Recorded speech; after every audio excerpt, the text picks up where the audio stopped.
Творес, Мария Мелишехина. Алан Эдуардович, добрый день. Пользуясь случаем, я хочу поздравить вас и всех коллег с наступающим Новым годом. Пожелать всем счастья, здоровья, исполнения всех мечт и, что, наверное, сейчас самое главное, мирного неба над головой. Алан Эдуардович, у нас вопрос связан с одной из самых острых, наверное, тем в республике и вызывающий беспокойство населения. Это вопрос, связанный с таможней. В частности, речь идет о ситуации с грузоперевозками, повышении таможенных пошлин и иных моментах, которые, как утверждают наши предприниматели, являются причиной роста цен в республике. Также достаточно сложно стоит ситуация с многочасовыми пробками на Нижнем Зарамаке. Скажите, пожалуйста, Алан Эдуардович, что делается для решения этих проблем? Спасибо.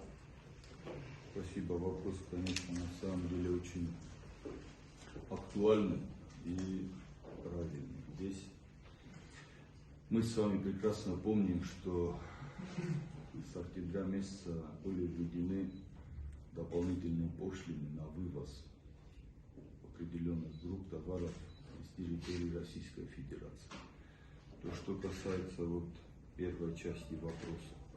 Как только мы получили эту информацию, значит, сразу же связались с нашими российскими коллегами, начали прорабатывать этот вопрос. И хочу сказать, что по этому вопросу и Министерство экономики Российской Федерации, Министерство финансов, все заинтересованные структуры Российской Федерации пошли нам навстречу, мы нашли полное понимание. Сегодня я могу вам сказать, что документ об исключении Южной Осетии из перечня тех стран, на которых распространяется это постановление, имеется в виду об отмене вывозных пошлин для Южной Осетии. Перед премьер-министром Российской Федерации, я думаю, даже сегодня будет подписан этот документ. Но то, что на этой неделе этот документ будет подписан, буквально вчера связывался с вице-премьером Новаком Александром Валентиновичем. Он вчера подтвердил, что документ находится в правительстве и в ближайшие 2 дня будет подписан. Как только будет подписано постановление, сегодня утром созвонились с заместителем министра экономики Звольвача.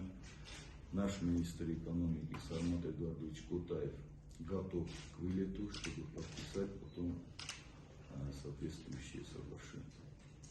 Поэтому то, что касается первой части вопроса, но была проделана колоссальная работа, которая, видимо,